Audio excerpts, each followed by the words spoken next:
because we do a lot of talking and nothing is implemented. I've had submissions from my friends. The last one is, you're a king. There are things I hear and I laugh. And I've had friends saying they want special representatives in the parliament, right? That won't help you. Banyarwanda, we have 102 MPs in the parliament. 102. But they're exclusively quiet. Someone who is helping us, fighting for our rights, he's an MP from Chiboga, Muganda. So even if you are given 200 MPs in parliament, forget it, won't happen. So all the refugees that were in Uganda left Uganda and went back to Rwanda. So every Munyarwanda you see in Uganda, he's a Ugandan. Are we together? Those three groups. Now, when you say you are Munyarwanda, that one belongs to where? To Rwanda. And these gods at the migration, they are so weird. They just look at you and your name and they say, you are Rwanda, and you go back to Rwanda. By the way, beyond the Constitutional Court, we have another option. If this matter of Banyarwanda is not solved, trust me, prepare yourself for M23 in Uganda. Yes, all options are not ruled out. By the way, if we want us to go back to Rwanda, we should go back with our land. We should go back with what? With our land. That's what Nyerere said in Congo. How? Congolese were saying Banyamulenge are not Congolese. And Nyerere explained it very well. These borders were cut in Berlin, Germany. If we are saying Banyamulenge should go back to Rwanda, I said fine, let them go back to Rwanda with their land. Period. Because these are simple matters. Mama, you're a senior citizen here. And I know you know it. It's on record. Ugandans, ladies who are pregnant, fly to the US to deliver from the US. Am I telling a lie? The moment you fly to the US, even if you deliver on a plane and your last destination was Washington, that young girl or younger boy automatically becomes a US citizen. And many of these top guns in the government, their grandchildren are delivered from the US. I know these generals in Kampala. You get it? But Gashumba, born in Villa Maria, where civilization started from, and you are telling him he's not what? A Ugandan. We are going to the Constitutional Court, and there's another option. Because stand up and fight for your rights. Babuzaako mwena gye musinzira okubanga mutulaba. Erinnya lyange yenze Emmanuel Kankaka Peter. Nkola ne Huntington Mwesigwa Dembe Kasagga. Oli ku Media Choice Telefina. Media Choice Television, its associate and affiliates may not be liable for views expressed on the show. Viewer discretion is advised. Buli lwempuliriza ebigambo omwami Frank Gashumba byeyogere mabegaawo nfunamu obweraliikirivu. Ebigambo ebyo byali byesigamye ye ku kye yayita okulwanirira eddembe ly'Abannayuganda banne abaava e Rwanda. Mucyo ng'agamba nti singa eddembe ly'Abannayuganda banne abalina ensibuko e Rwanda linaabeera lirinnyiddwa, balina ebyokuddamu okunoonya eddembe lyabwe mu bulungi oba mu bubi bingi, ng'ekimu ku byo M23. M23 saagala nnyo kugyogerera, naye mwenna mugimanyi. Atagimanyi kibiina kyabayeekera nti kisaawa eno kiina ne gye kyawambye ekkongo eyo. Nga siraba kubanga ntandika puroguramu olunaku olwaleero, nsaba okubajjukizaako nti mweyambe enzijanjaba eyaffe ekinnansi ekozesa ennono. Senga Mukooki yakyasinze mu kintu ekyo. Senga Mukooki ye mukyala akulira bakyala banne be bakola enzijanjaba y'ekinnansi, nga bw'obabuulira ekizibu bakikwatako nga bonna, buli omu ng'alina obukugu bwe. Kaakati bino ensonga za binnuma nyina eby'omwoyo ebintawaanya, amaka gaagaana okutereera, emirimu gitaataagana, emirembe ekyaddala sirina, mwe banyina binkozesa ekiro mukube ku 75026000. Nyina ebirwadde bye neekakasa nti byo nalinda bine gwe babiwonya asooka ye musajja ng'amaanyi g'ekisajja gaakugwako obwo bwe butandikirwako ewasenga Mukooki 75026000. Abazungu tebannafuna ddagala liwonya nsimbu epilepsy ne bano abakyala balirina okujjako ensimbu ng'omuntu yagwa mu muliro eyo baŋŋamba nti ezibuwala naye era beebuuzeeko eddagala eryo balirina omuntu awonera ddala 75026000. Kati ezo endwadde ebbiri zo nziinako obwekakafu bw'ekika ekyawaggulu ne tekitegeeza nti ze bakomako. Gwe oba olina omwana w'omuwala ng'embeera yonna egaanye ate engeri gye bali bakazi ekyabakazi just kukubako nfuufu buli omu Katonda yamuwa enkola mu nnono bano banoonya mirimu n'appointment zaagaana. Nsembyayo omuntu ng'onoonya bukuumi nga mutuufu oli mweraliikirivu 75026000. Abantu bangi nnyo abaddala abeenyigira mu byobufuzi. Waliwo abamu abakola mu nkola ya ffenna tubifiirwe nga bw'aba si yali mu ntebe ayagala abalala muboneebone ku lw'ebigendererwa bye eby'okutuusa mu ntebe. Abangi abawakanya gavumenti eziba ziriko balowooza nti enkola ey'obululusi ng'ebeera egaanye oba n'enkola ey'okunyigiriza okulwanagana n'okumalawo okw'obulamu okweraga eryanye kyekinaasinga okukola. Mu puroguramu y'olunaku olwaleero nina ebigambo nga specifically njagala bitegeeza abantu abeeyita abavandimwe mu Uganda. Ebigambo bino sibitegeeza Banyarwanda mu Uganda nedda. Mbitegeeza abakakundi akagunjaawo ekika ekipya mu Uganda akeeyita ak'abavandimwe. Munkwate bulungi. M23 nako kabinja kagunjibwawo oluvannyuma naye balina bye beemulugunya.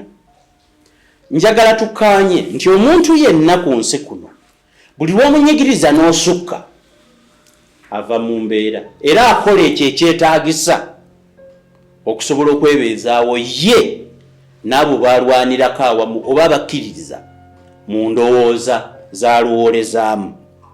Naye obutabeetoolooza kaŋŋende ku ndowooza ya Frank Gashumba n'abantu bwe bali mu kakundi ke sinaba kutegeera kagoba ki ke bayita ak'abavandimwe. Njagala okutegeeza mwami Frank Gashumba munnamasaka munnange nti oli musajja Munnayuganda. Ekyo nze nga kankaka nkikkiriza. Neebuuza kiki ekikupakula okulowooza nti olina okukulyetinga akakundi okuŋŋaanye n'abantu abakimanyi nti Bannayuganda obawe ekika ogambe nti banyigirizibwa. Nkambajjukize buli muntu yenna bw'anyigirizibwa n'atuusibwa ku kisenge mu nsi za Afirika ezijjudde abakulembeze abanyigiriza atuuka n'akuŋŋaanya banne bwe balina endowooza y'emu ne balwanirira ekyo kye bakkiririzaamu nti kyekituufu. Nze nva Masaka eyo mu Kitengeesa waffe Lwannunda naye katawuni kaffe teranye okwogera ku Kitengeesa. Ebbanga lyonna lye twabeera ku kyalo ekyewaffe tetwawulirako okuggyako maama wange yalina omukiga kubanga abakiga bamanyiddwa mu Uganda okuba n'amaanyi agalima. Kati Masaka eyo twabeeranga n'amanimiro ng'olina omukiga ku kyalo gw'omanyi bamuyitanga kadiidi.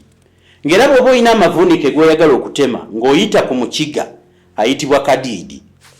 Mu kyalo kyewaffe Masaka ebika by'abantu byali bisatu ebyali bimanyiddwa by'osobola okwogerako. Waabeerangawo ffe ng'oba oli Munyankole oba oli Mululu oba oli muki tugamba oli Muganda oli muntu abantu baakuno actually twavanga ne ku ddaala nga situfaayo wavaawa nga tugamba tulina ekyalo ekituddire bakiyita mizinga ab'emizinga atugamba ab'ekyanjovu ab'Lwannunda ab'Kamoozi ab'Naluzaali ab'Omukimaanya. Tewaaliyo nti Abanyarwanda b'Omukimaanya, tewaaliyo nti nno abanubbi b'egundi. wano mu Uganda waliwo ekitundu kimwe wali abayitibwa abanubbi. Ekyo nkirese kutegeeza nti nze gye nazaalirwa olwokuba ffenna tuli baddugavu tewali yasosolanga munne. Ebika by'abantu byali bibiri byokka e Masaka bye twali tumanyi Omukiga nga tugamba oyo Mukiga, ate Omukiga aba Munnayuganda alina amaanyi agalima, era ewaffe ku kyalo nga banoonya Omukiga atema amavuunike. Abookubiri abatwawukanako twali tumanyi Abakyotala, kubanga Abakyotala baabanga n'ekkala efaanana ey'Abazungu, naye nga Abakyotala baba beeru nga kye tubaawulirako Abakyotala. Kyekika ky'abantu kye twayawulanga, si kugamba kye twasosolanga wabula kye twayawulanga. Nsaba okutegeezaako Mwami Gashumba n'akakiikoko nti abeeyita abavandimwe muli basajja basosoze nnyo. Kiki ekikuloozesa Mwami Gashumba nti ososolwa? Oli musajja Munnayuganda. Buli lw'otandika okuleeta obukundi mu nsi, kati nga nva eri ku M23 nzija wano mu Uganda, n'otandika okulowoozesa abantu obaseemu ekirowoozo nti basosolwa, gwe kennyini ne weewaayo obawe n'enkola mwe bagenda okuyita okulwanirira eddembe gwe ly'otaddewo mu katabo nga gwe oli ewandiikidde, ekyo tekiba kituufu okukutabula. Ntegeezaako Bannayuganda bonna nti Munnayuganda naddala Omuganda ategeera talina busosoze. Tewali wano muntu yenna asosolwa, ekyo kya bulimba. Abantu baawulwamu okusinziira ku karakita zaabwe nga bo kennyini be bazeeyise. Tulina abalaalo be twayitanga ewaffe abalaalo. Era omuntu yenna yabeeranga n'ente, emizinga, erwannunda, ekyanjovu, ekyera, ekamyufu, ennaluzaali, ng'akikkiriza nti kizibu nnyo ye Omuganda oba omuddugavu oyo yali tayawulwa okulunda ente ze ne ziwera, era nga bagenda mpaka Sembabule ne banonayo omulaalo. Omulaalo ng'amanyiddwa nti expertise ye kulunda na kwaza nte. Era ewaffe Masaka okuweza eggana ly'ente ffe twali tumanyi oba omulaalo gwanga. Omulaalo twamuyitanga omulaalo e Masaka olwa expertise obukugu bw'alina mu kwaza eggana ly'ente, era nga tumuyita si lwa busosoze nti tumusosoddemu mulaalo. Era abalaalo abalunzi b'ente waffe Masaka twabakkirizanga n'empisa zaabwe zino wammanga okuwandula, okunywera kadomola. Ewaffe Masaka okuwanika bwoti akadomola n'onywa gwali musango. Omulaalo ewaffe Masaka ye muntu eyakkirizibwanga okulya emmere ng'ayimiridde, kubanga omulimo gwe idemands buli kaseera abe ng'ayimiridde ng'alengera ente. Era nga ewaffe kiswaza okusanga omwana ng'aliira mu kkubo, ekiswaza okusanga omwana ng'ayimiridde akutte essowaani ne bw'ebeera yiye ng'alya, naye nga tekiswaza ku mulaalo. Kakati n'olwekyo for the time nze nyina emyaka 35, for the state I have been here, if all of us could coexist together in society, buli omu ng'amanyi roolo ye, obwo tebubeera busosoze. Kakati Gashumba gye buvudde ne bulaga kwe kutandika okututiisatiisa n'okututerawo embeera nti mu Uganda mulimu obusosoze. Ebyo Gashumba ne banno muliba. Nkukoledde distinction kubanga kino kyenjogerako nkiikirira endowooza ez'abantu first of all abamanyi ebiva mu lutalo lw'oyita, nga nakati kye watusuubiza tukiraba ku nsi y'omuliraano e Congo, tukiraba abanene nga balwana, abataagala kumanya nga bawoza nsi egula mirambo, abanaku baba batwala bwana bwabwe kudduka, omuntu nga yeetisa embizi n'embuzi, nga ku mugongo gwe gumu kwatadde embizi, kasiteeko nga ateekako embuzi eyeetambulemu, bw'amala ng'ateekako omwana.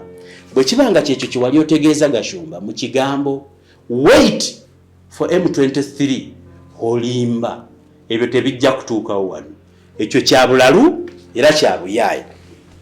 Kanzireyo mbannyonnyole argument yange nze nga kanka kegamba omuntu alamulwa ku mpisa ze yeze yeeyisizza, talamulwa ku kika kya muntu kikyali kuba ffenna tuli baddugavu.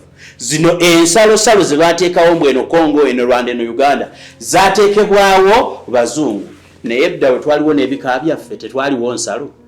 Omukalamojja yamanyanga nti nnunda n'enkoma wano, bwe nnyingira eno simanya wali omukalenjiini, ate bwe nnyingira eno wali Omuganda, n'Omuganda yamanya borders ze, n'okuwambagana amasaza tugende nga tugagattako kwasinziiranga ku maanyi na kukkaanya, nga n'amasaza agamu gaasalawo gegatte ku Buganda ku lw'ebirungi bye gasuubiramu, nga si kulwanagana na muntu yenna.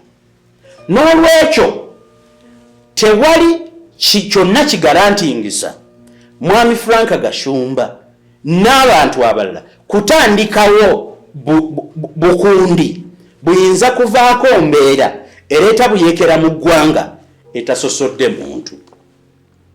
Classification of people according to us abantu abali mu Uganda depends on your character. Gwe kennyini gwe weetuuma ekintu nga bwe nkugambye ewaffe waabeerangayo omulaalo ng'era omulaalo tumumanyi ye engeri gy'ayagala okubeeramu gyakkirizibwa era ne ku bibanja by'abantu omulaalo yazimbangako akasiisira naye ng'abantu abaana b'e Masaka bwakuba mataffaali. Kati ekyayagazanga omulaalo okuzimba akasiisira n'ekyayagazanga omwana w'e Masaka okuba mataffaali agookye azimbe ennyumba nga tewali asosodde muntu mulala tekyasinziiranga ku busosoze, kyasinziiranga ku lifestyle omuntu gy'ayagala okubeeramu. Kubanga ng'oggyeko amaalo n'ekyalo omuntu okuba ng'alina amaalo tewali kitegeeza nti akasiisira kabe, because ne mu modern architectural design akasiisira is one of the oldest architectural designs. Ne wane e Kampala omuntu azimba hoteli n'ateekako obusiisira ng'akasiisira kakyasinze okubeera ak'ebbeeyi. Kati mu ntegeera eŋŋunjufu n'akasiisira tekanyoomebwa nedda. Essubi okusereka ennyumba n'essubi is a style tekitegeeza nti omuntu aba talina zigula maki mabaati, n'ekyo kyaba asazeewo mu society. N'olwekyo nsinziira wano okwogera n'okutegeeza ebigambo ebyo nga mbireflectingako okujjukiza bannayuganda ffenna twejjukize nti embuzi ekombererako ezadde oba baba tebakyogera nti oba embuzi oba ekisolo kikomberera kekizadde. Tosobola kuŋŋamba mwami Gashumba nti omuntu yenna newankubadde wali bakita stereotyping okutunuulira ekika ky'abantu noga nti abantu bano waliwo ebika mu Uganda so si mu Buganda, mu Uganda nga kigamba saagala baana bange bawase mu kika bwe kiti olw'empisa eriyo mu kika ekyo. Kankugereze mu luyimba lwa Ssebatale bagamba muli asooka ti Omuganda agamba saagala kuwasa mu kika ky'abantu abakkiririza mu kulya omwana gwe basoose okuzaala. Ekyo nga kye kikuuma Omuganda okugamba omwana wange simuwa magezi waseeri. Wabula ate ne muli asooka bw'abanga kituufu kali kyajjera eyamulya abali asooka naye asobola okugamba saagala kuwasa mu kika ky'abatalya mwana asooka. Omwana asooka tulina okumulya. Kyekikola definition mu Africa. So si artificial contradictions created by rich men to create future products bokwe banaalya.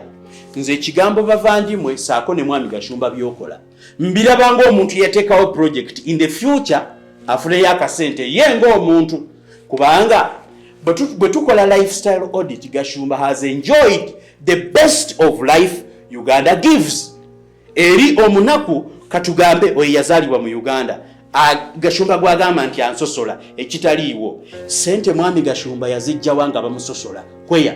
Bonna abali ku kiriiki y'obukulembeze bw'akakundi k'abavandimwe kendabanga projekiti nze eriwo okutiisatiisa nti mu biseera by'omu maaso bagikozese ng'okutiisatiisa ewatali muntu asosola munne. If Frank Gashumba yali asosolwa, where would you get the money? Okuzizza omwana wo ali bulungi naawe oli bulungi okikoze wenga taata. Salute, we salute you for that. But under the umbrella of Ugandans that you say bakusosola, how did you become rich nga bakusosola? Where on earth? Because Gashumba oli musajja mulunzi oyina ne faamu evira Maria ayiya Vira Maria simanyiyo nereka njogere nkulaba mwami Gashumba obeera n'ente oyina amayumba e Kampala oli well established mu bitundu ebyenjawulo oli musajja ali well established mu bitundu ebyo. Singa really ngobadde ososolwa, would you have established yourself in those areas?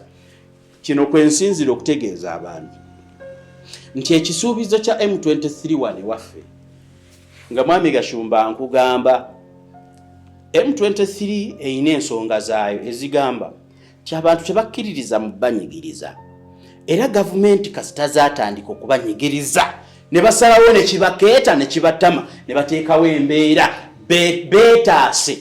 There is nothing that guarantees any person claiming to be any Ugandan. Kati mwami Gashumba abantu abali mu kikosi kyo kye bayita abavandimwe be bantu abaagadde okweyita ab'eggwanga eddala nga be bakyeyisebwa nti wali Munnayuganda alina muntu gw'asosola no. If you want to be in Rwanda, you can be in Rwanda. If you are in Uganda, you are Ugandan. Consider this. Wano chebayita Obuganda oba chebayita abantu nga argument yo bwe yali n'Abaganda wano tewali waabwe baava Cameroon. Mwami Gashumba, ejjina enkoko kye kyasookawo. Obusinga oba osobola okuddamu ekibuuzo ekyo gwe ne banno. Ejjina enkoko kaawo kadda ne kaasangwa awani akulira munne. Kaawo kadda yakulira kaasangwawo. Gwe kennyini onaretinga mu nzijayo nti kitaawo yajja dda mwene ensi. Uganda egenda okufuna obwetwaze okuva ku bazungu nga kitaawo ali mwene ensi. Byonna n'ababyogera ebyobusosoze. By the fact that Gashumba was born, unless you're saying you just came, but was born in Uganda, on Ugandan soil, nyine ensi ze mmanyi. Kiboba ogenda mu America ne bakuzaala in transit. Ngoli kunyonyo ogenda mu America, you are considered to be an American.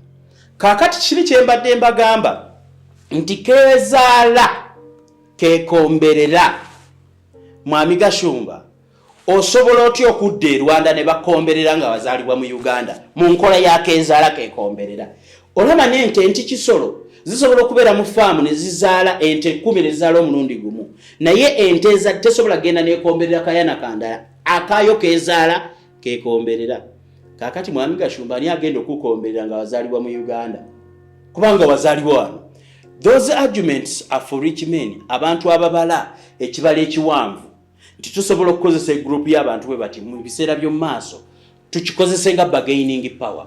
Wabula kutegeezaako butereevu Mwami Gashumba nti wano tewali busosoze.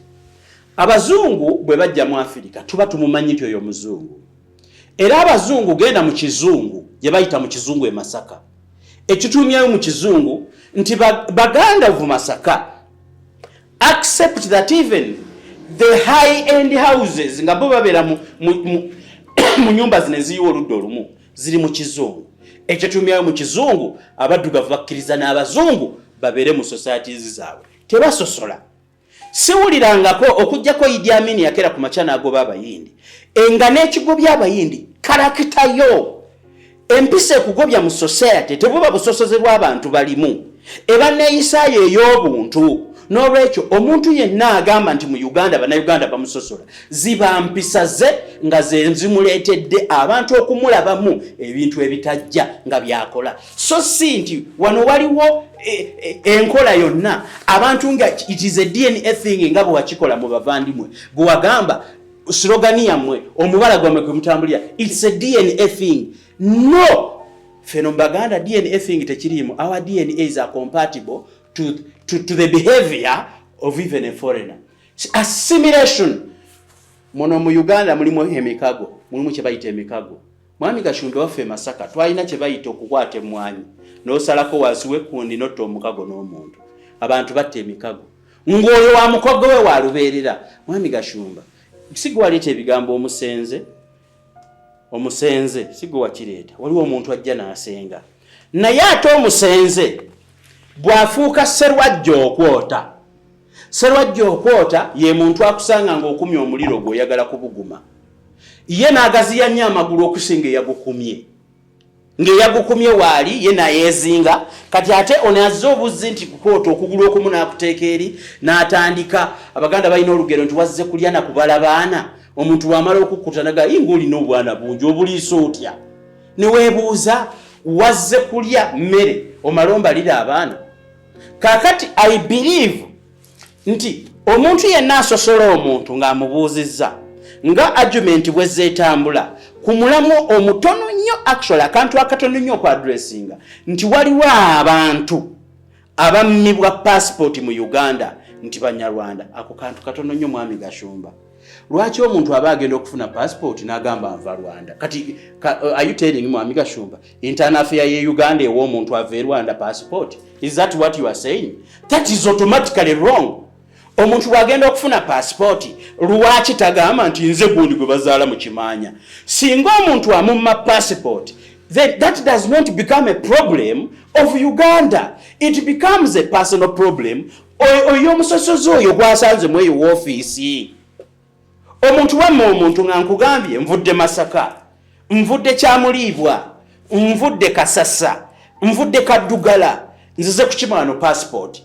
Nenkugamba nti nze taata wange ali Kaddugala. Mwami Gashumba, abantu bammwe kennyini gwe boyogerako botaddewo okukozesa nammwe nabe mutaddewo okukozesa. Imwe mubateekamu omuntima nti gendayo bagambe nti nva gundi tulabe kye bakola. Kati bo bakolere ki? Omuntu eyazaalibwa nga yazaalibwa Raakaayiko ki?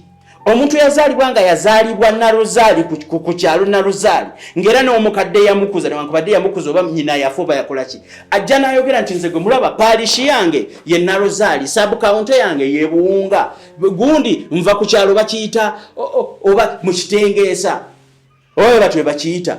Kakati bw'ayogera nti nva mu Kitengeesa, nze gwe basanze mu internal affair nzijjawo olugezigezi okugamba mbu nze nkutegeeredde gwe nakulabye ova Kivu, nakulabye ova Goma. How comes? That is a personal problem with the administration of the internal affairs.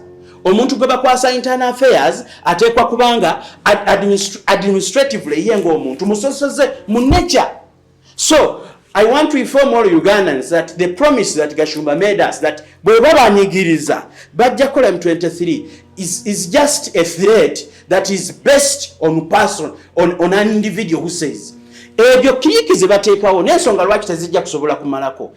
It is better omuntu yena bwokera n'ososola omuntu kati nze nga nkugamba nti nva waka nkake kaliisizo obanga nga taata wange yese enkungu owe Masaka gwali ku internal affair yange ngamba nti si yeye omwesibako. Unless nga bangamba ministry ya internal affair erina okuteekawo ekyuma DNA oba ekikebera DNA yasaze border n'etaasaze. I want to assure everyone watching this video that Kaizala kwekomberera mu America eyo ebaddeyo bannayuganda bangi abayingirayo nga bannayuganda abo bavuma bannayuganda be baaleka eno abamu ne babagamba muli banaku abamu ne bateeka mune mu nkola ey'obusosoze n'asinzira mu America n'asosola. Kakati omusosoze kasita yakutte mu power mu America baategedde nti balina kubeera eno n'agamba kati mbatikka. Abamu beebiseera baŋŋambako nti mbiseera bya Amini ng'agoba abayindi ab'ekyawa nga tayibeerangako buyindi batya n'okudde buyindi kubanga baali babazaalira wano abamu nga beesuula bwesuzi mu mazzi babuuka bubukusi ne bagwa mu mwala gwawa gwe Nakivu because omuntu aba asobeddwa yazaalibwa wano tabiye teyalagirako kitaawe nti nongenda wano oba nkole ki. Amini yakeera bukeezi when such presidents kakati Gashumba n'obukwasa ku power olabe ekibeera wano si Gashumba omukwasa ku power. I want to tell Ugandans that the threat that Gashumba put to Ugandans that bwe muba mutumye rights zaffe tugenda n'ettaka lyaffe tugenda na kino ensi zizze zikyuka evolution zinasoma mu katabo ka Charles Darwin bakayita origin of species nga bagamba abantu ali twefunya bwe tuti kati twegolola ensi nga bwe yali sibweri ennaku zino dynamics zikyuka. Bw'osoma ku history wansi gye bayita America originally waliyo be bayita ba Red Indians era buli omu akkiriza nti be aborigines abasookirwako. Kati one of the worst classes in American economy, worst classes abantu abasinga okubeera abawansi be balabanga abatalina makulu be ba Red Indians. Mwami Gashumba, you want to say gwe yatunnyonnyola ne baddaddebo lwe bajja gwote olinye ku be mwasangawo kwegamba abafuuka ba Red Indians ba mu America nga bwe kati mwe musalawo. Kankubuulireko ekigambo kaawo kadda ne kaasangwawo byombi bya Luganda kitegeeza omuganda admittinga tinewankubadde oli oluddewo ne waliwo yasangibwawo. N'olwekyo ngo issuing statements bweziti nga zikomawo nsaba okukujjukiza nti ekirwanyisa aba M23 ensonga ze baweeza okunyigirizibwa ne batuuka n'okwagala ababanyigiriza babajje mu buyinza buli muntu bamupromising obulamu obulungi ze zino z'oyagala okuleeta wano mu Uganda. Omuntu bw'abeeranga munnayuganda nga talina we yazaalibwa wonna walala wabula at least gwe ng'ogamba jjajja wange yava gindi abamu situmanyi jjajjaffe ffe bw'oyogera jjajja tugamba yaliwo awali ku mutala guli kojja yawasa mmange ng'ali ku mutala guli nga boyogerako tebalina lwe bayingira Uganda That's what we are talking about. But at least for you, as some small history, kitegeeza mu mbeera zo ne bw'ogenda goba lunyiriri family tree ng'ogikuba eyina mu nsi gy'ejja okusuula fetula etusigala etusuula wano. Ekirala ntegedde nti mwami Gashumba musajja muyivu. Ebbanga ly'obeera omuyivu nkujjukiza nti abazungu baleme kukukwata nnyo maaso gwe ne akakundi k'abantu bo. Zino borders zino zolabe zino ziri artificial, imaginary. Actually okumanya omuzungu mugezi yatugamba mukomaawo. Tewali yadde ekiraga nti we tukoma. Wabula tulwanagana tugamba omuzungu yatugamba mukomaawo. Inzo oba mbeera Rwanda, oba mbeera Buganda, oba leero ekyeyo kinsudde mu America oba Canada. Banjagala kuyisibwa buki bulungi. Empisa yange mu bantu bentuuseemu yeba neetamisa ne beebuuza ne gye nava. Empisa yange nga ntuuse mu bantu. Ebyo byenkola nga ntuuse mu bantu abo. Bye binneetamisa abantu abo. Ne batuuka n'okumbuuza yono yavaawo okututawaanya. Kitegeeza, wherever you are in life you must be humble. One, by respecting fena twava Mukama Katonda. Era kitukakatako ku respectinga Mukama Katonda. Newankubadde abamu mwajuwinga nti kati gafuga takiririza mu byaggulu. Everyone must have something chakiririzamu. Bw'obanga owuli okkiririza mu nsibuko yo, what makes you think? Because a country called Rwanda, a country called Uganda, a country called Congo, a country, there are a lot of things that we share as black people. These borders are just imaginary lines. Abazungu ze bagamba zitukuba ne mu mapu. Kati ze manyo kuba mapu ya Uganda, nese manyi buli border ya Uganda weri. Nsobola okugobera mapu gye nyina mu kitabo kyange kinakuba mwese sitting ngamba Uganda kati ekoma wano, kati Kenya etandikirawo. No! But as people, abasobodde bagashumba, okufuna ku social life esingako, enjiri yammwe yo gospel would be, as Africans twegatte wamu tulekerere guno obuntu obutono. Kubanga akantu akatono kankubuulire, mumbere bw'aba afuga abakonja abali mu Uganda oba n'abantu abayenzuru abali mu Uganda, part of his followers are inside Congo. So you're going to tell me that culturally those people should adopt another culture and they get another king and mumbere comes to this side? N'olw'ensonga eyo njagala okusaminga apo emboozi y'olunaku olwalo nga ntegeeza nti we as Ugandans, one, we are a very accommodative kind of people. Abantu bonna bajja ne mu history ya wano, abazungu bajja ne bagamba okusinziira yonna gye tuyise abantu babadde hostile omulamu bwaffe. Naye wano saawa eno, wano we tutuuse, this is indeed the heaven in Africa, this is the pearl of Africa. Ekyobugagga ekiri mu Africa kiri wano mu Uganda. That means we are very accommodative. So ngezaako okubategeeza ekisooka nti wano tetuli interested, tewali Muganda akyali interested ne mu Bwakabaka bwaffe mu nnono bukkiriza okudibya ennono emu Abaganda gye batakkiriza nti nno ekyalina omugaso mu nsi ekulaakulana.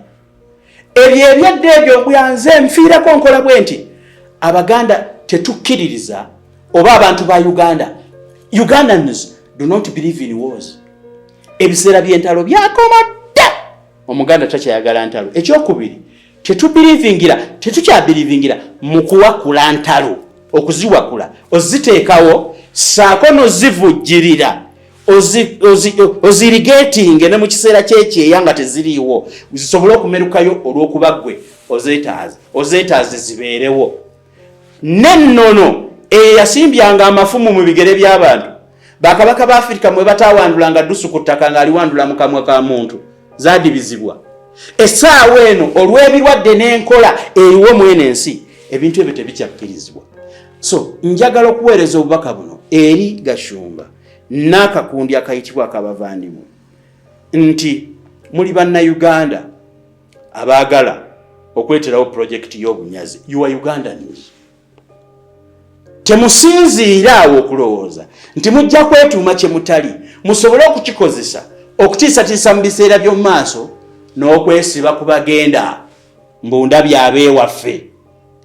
Kaakati bw'olabanga ssaawa eno ekisobola okuyisaawo, ina n'abantu mu Buganda bemmanyi nga badde bakola Buganda, bwe yatuuka n'amanya nti kati ssente ziri mu kweyita mu Nyarwanda n'ajjayo erinnya eddala, erinnya ly'Ekiganda n'abaako engeri gy'ali twistinga, eyali badde Ka n'agifuula Ga, eyali badde Katumba naga nze Gatumba, olw'okuba nti ssaawa eno ekibalo kye kimulaga nti okweyita kyatali is a project erina abagifandinga era abalina ogibezaawo ebeerewo for the future bo bagaggawale.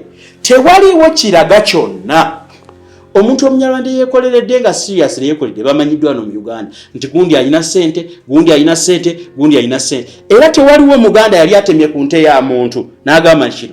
Personally omuntu okusosola kimubeera mu ye ate ne gwe basosola aba alaze empisa mbi. N'olwekyo weeyise bulungi mu society mwoli bantu baleme kubuuza wavaawa kyekikulu. Omuntu yenna ng'ali mu kitongole kya gavumenti ng'ososola omuntu gw'omugabira ensi mwatali olw'okuba nti gwe naturally wano baakuzaala n'omutima gw'obutemu onoonya wakutta. Abantu abamu batusibako amawanga gw'oli waggwanga bwe nti ne weebuuza waliwo n'amawanga ge batusibako nga nze naalyagadde ndibeere olina agamba gwe walibe nga nange naalyagadde embeere ow'eggwanga naye nga si kiri sijja kusobola kukyeyita. Oba okiraba omuntu agamba oyo si wansi yaffe ensi yo Mukama Katonda bwe yateeka Uganda n'ateekako Rwenzori n'ateekako Victoria ekyapa yakikuwa nti gwe kati gwasalawo gwalina DNA y'amawanga kati gwosalawo. Tewali wano muntu alina muntu gwasosola. Abantu basosolebwa okusinziira ku mpisa ye so si okusinziira ku kala ye. Ewaffe Masaka tulina amaka ge tumanyi nti omwana wa gundi yafumbirwa muzungu era amaka tugeegomba. Tulina amaka ge tumanyi nti omusajja wa wali alina omukazi omuzungu era tugeegomba. Tulina ge tumanyi tugeegomba lwakuba nti ensi ezo zaabuuka kino kye tuliko wano ate actually zo ne zidda mu busosoze bwa kala. Naye ffe wano mu Afirika omusajja yeegomba n'okuwasa ku mukazi omweru. Kitegeeza bw'afunira ddala omuzungu ate kikolera ddala gabaganga kikola nga Samona. Kakati ogamba otya nti abasajja be waffe Masaka abanoonya n'okuwasa ku mukazi omweru asobola okusosola kala. Ebyo biri mu bazungu kubanga anoonya n'agamba ye akawola kalinga keeru nga kalina ekisambi kyeru nga kalungi. You see, they associate with beauty with what they want. Waliyo omuntu agamba nti nze saagala kuwasa muwala munyankole olwa kino. Nze saagala kuwasa mutoolo olwa kino. Tusosola mpisa zaabwe eziba tezakulizibwamu wabula tetusosola gwa era tetugaana na mulina. Abasajja Masaka bagamba waayi omukazi omuganda akola bw'ati naye bw'owasa omukiga alima olinga bye bw'aba kyayagala kulima agakamba afune ekikazi ekikiga kubanga kijja kukima amazzi kirime. That is how Africans are. We don't say mbono tumusosodde olw'okuba bamuzaala gindi. Nedda tekiriyo. Nedda tekiriyo. Wana Abasudani weebali mwami Gashumba Abasomali bamaze emyaka emeka mu kisenyi si kyenda. Gwali owuliddeko Omunnayuganda agamba nti nze nfa Abasomali bave wano. Abasudani bali wano bo babeera eri mu nsi zaabwe ne balwanagana naffe ne batuuka okulwanagana naffe ne bajjawo ne bizinesi z'Abannayuganda. Era twali Munnayuganda yakeera ku makya era waliwo olutalo lwatta omuyimbi gwe bayita oba Master Blaster. Nsimanya n'empulira nga Abasudani balwanagana n'Abaganda Bugundi kubanga waliwo akakundi k'Abasudani akaali kaagala okukola ki okwefuula kiwaji. Eyo time neggwawo wana abantu abanubbi gye bali mpulira bali wano ebbombo abanubbi era mu area y'abantu bakimanyi nti abanubbi mwe areas nyingi mu Uganda nze example mpaddeko ntono. N'olwekyo bwebanga waliwo abanubbi ngera bamanyiddwa bwe babeera ne wabeerawo abakyotala ngera bamanyiddwa bwe babeera enneeyisa yaabwe n'enkola zaabwe tuzimanyi atazaagala azireka azaagala n'aziyingirira. Abasomali weebali Aberitreans weebali era mu Kampala muno mulimu abamanyiddwa nti ebbala y'Aberitreans eyo bbala ya gundi eyo bbala y'Abagundi kino kifo ky'Abagundi atayagala misota togenda mu gundi y'Abachina. So obusosoze wano tewali asosola buli omu ku lulwe so long as oyingidde mu society n'okkiriza nti ekibakola muno bwe tubeera mu bantu si wandula mu bantu era abantu awo mulumbe bwe baba nga balya nga bali ku lusaniya. It is culture. Bwe nga bali ku lusaniya n'owandula bajja kuboola. Actually n'ekigambo kusosola tekiriyo. Ewaffe tugamba omuntu akoze empisa etali ntuufu aboolebwa. Okuboolebwa kitegeeza ddako ebbali ffe situyisanga ggwe. Ewaffe waliyo kye bayita ogoba mu kika. Omuntu batuuka ne bamugoba ne mu kika kubanga talivinze up to the standards and expectations of the clan oba ennyumba. N'olw'ensonga eyo ebigambo bya M23 n'obusosozi Bannayuganda saagala mu bikomyewo bya bulimba.